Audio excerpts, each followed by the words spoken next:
Hello and welcome. Today we are discussing postpartum care, one of the most important responsibility of a nurse. We often celebrate a successful birth, but remember, our work does not end here when the baby is born. It actually begins. The first few hours, that is like the first 2 hours of after the delivery, are very critical for both the mother and the newborn. So by the end of the session, you will know what to assess and what to monitor. Okay, so let's get started.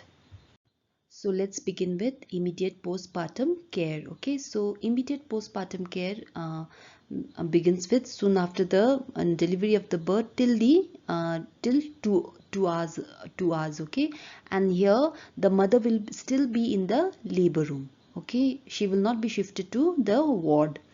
So first what you need to assess, that is the vitals of the mother. First check with pulse, blood pressure, respiration and temperature, and then do a proper head to foot general examination. Okay, after that you need to assess for uterus contraction. It should be solid hard. Okay, and check for perineum, and here what you need to assess, you need to check for bleeding or any swelling, that means any hematoma.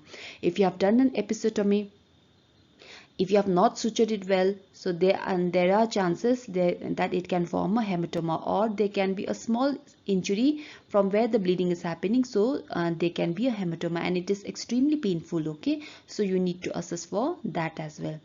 Number three, encourage hydration of the mother, and encourage early breastfeeding, and this has to be done soon after the delivery, within 30 minutes of the post delivery.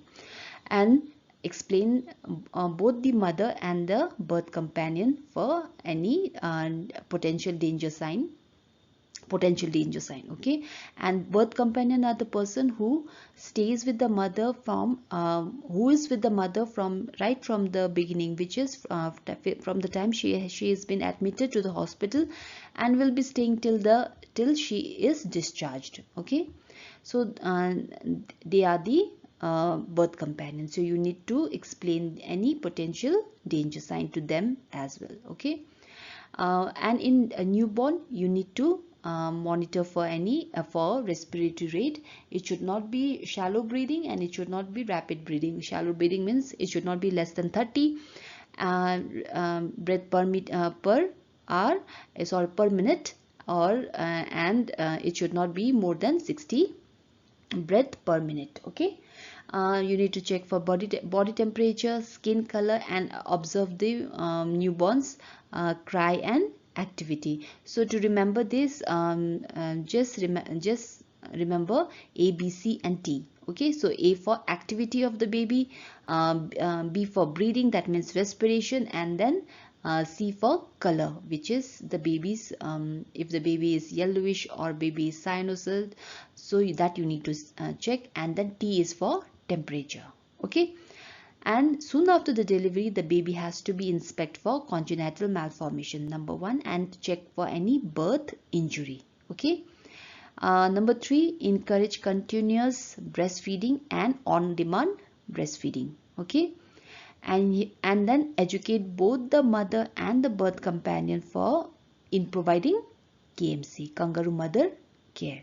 Okay, so now coming to post fourth stage care of the mother. Now here what is happening, the mother is been shifted from the labor room to the post natal care, or sorry, postnatal ward. Okay, here you will be doing almost the same work, but here what you have to do is like the monitoring will happen every 6 hourly. Okay, if the mother is normal, there is no complaint of any danger sign, so then you have to monitor the mother every 6 hourly. Same thing, general examination, full head to foot examination has to be done. Vitals has to be checked. Uterine contraction is there or not, you need to check for that. Check for perineum, check in perineum you need to see vaginal bleeding, and then here you need to check for calf muscle tenderness. If a mother complains for calf muscle tenderness, then you need to suspect it is DVT. Okay, DVT is deep vein thrombosis. Okay, so now what you need to encourage for you to pass you need to encourage mother to pass urine. Ambulation number 2, very important, and the sooner the better. Okay, and then exclusive breastfeeding, and she should be encouraged for nutritious diet and fluid. Okay. Now education. In education, what all you need to educate her and the birth companion with danger sign. Educate her on perineal and hand hygiene, and delays baby's bath. If here, if a baby is normal, okay, it is a term baby, and if the baby's weight is more than 2.5 kg, the baby should be given bath after 24 hours. Okay, but if it is a preterm baby, low birth baby, which is less than 2.5 kg weight, here the baby's bath should be postponed till 7 days. Okay, and then the couple should be counseled for PPF, okay, which is postpartum family planning. Okay, um, that should be you should educate the couple on family planning. So now let's learn about the one of the most important care that as a nurse you should give is preventing newborn hypothermia. It is very important.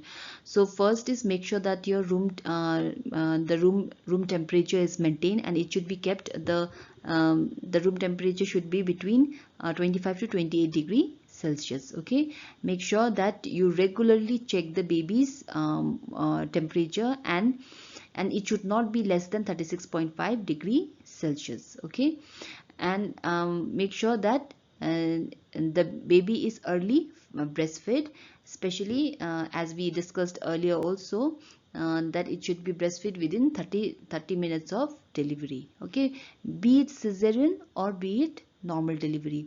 Don't think that in cesarean section how can you give. You can give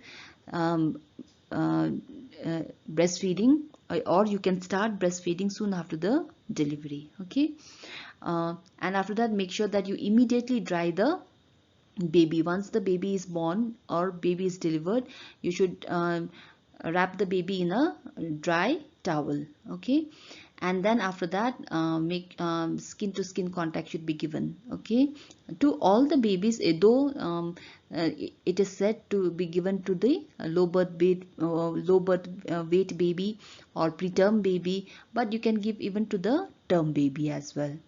And then there has to be an adequate covering. Make sure that the baby has a cap, socks also worn. Okay, so now coming to one of the most important care of postnatal care is breastfeeding. So the baby should be immediately, and it should be exclusive breastfed. Okay, so exclusive means only mother's milk. Okay, no other milk. And immediate means soon after the baby is born, which is within 30 minutes of the delivery. Okay, so if that has been practiced, then it is shown that there is a significant reduction in the newborn mortality. So if see here, early initiation has it is found that there is 22% reduction in the newborn mortality. Okay, and breastfeeding also helps in protection and growth of the baby, because the breast milk contains colostrum. Okay, it helps in boosting the baby's immunity. Okay, and then as a nurse you need to make sure that the breastfeeding the technique of the breastfeeding should be educated to the mother. Okay, so make sure what you need to educate is the proper holding of the baby, and the position of the baby. So in detail about the breastfeeding I have made a video, you can check out. Okay, so now let's see the benefits of breastfeeding. For mother, it helps in improving emotional bonding with the baby. Number 2, it is readily available and affordable. You don't have to purchase, or you don't have to clean. So it is readily available and affordable. It also helps in birth control. So a mother who practices lactational amenorrhea is protected for 6 months. Okay, and the protection rate is 98%. And number 4, there is a reduction of risks of breast and ovarian cancer. Number 5, it helps in returning to pre-pregnancy weight, okay, and it also helps in lowering the obesity rate. And for babies, it is very ideal food. It is safe and it contains antibodies. Prevents hypothermia because you'll be holding the baby. Less likely to be overweight or obese in the adolescence and adulthood. Less likely to be likely to have type 2 diabetes, and the baby or the child performs better in school and in later life. Okay, so now let's see the sign of good breastfeeding attachment. Okay, so good attachment means the chin will be touching the mother's breast. Okay, the mouth will be widely open. The lower lips will be turned outward like this here. Okay, and more areola is visible above than below. And in poor attachment, the chin will not be touching the mother's breast and mouth will not be widely open. Okay, and then lower lips will not be turning outward like this baby. Okay, and little areolae is visible. So lastly, let's learn about the consequences of poor attachment. First is the nipple pain.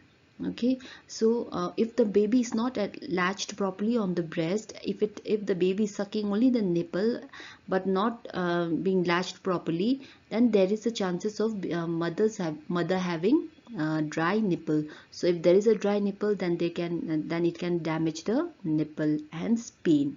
Okay. 2, breast engorgement. If there is the main cause of the breast engorgement is incomplete emptying of the breast milk. So if it is not been fully emptied, so there will be a breast engorgement.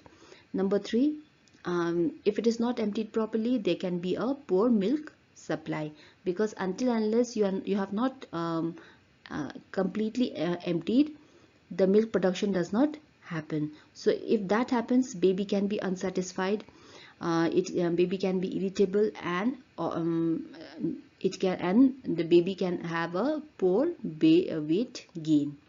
After that, number 4, baby can refuse for feed. So here what happens, if there is a less milk production, baby can refuse to suck, and it is vice versa. If baby does not feed or baby does not suck the breast milk, there is a less milk production, and when there is a less milk production, baby can refuse to suck. Okay, so it is vice versa. Thank you everyone. If you like the video, please do share and subscribe.